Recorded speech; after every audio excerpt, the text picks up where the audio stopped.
खेड ग्रामपंचायतच्या सरपंचावर अपात्रतेची कारवाई करण्यात आली आहे। भ्रष्टाचार केल्याच्या आरोपाखाली लता फरांदेंवर अपात्रतेची कारवाई करण्यात आली आहे। तर खेडमध्ये कोणतीही बोगस कामं झालेली नाहीत असं महेश शिंदे म्हणतायत। विरोधक राजकीय आकसापोटी आरोप करतायत, खोटे आरोप करतायत असं महेश शिंदेंनी म्हटलंय।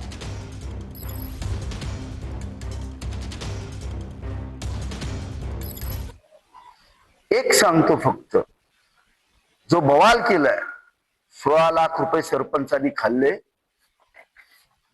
त्या ठिकाणी पूर्णपणे ही कामं पत्रकारांना दिलेली आहेत।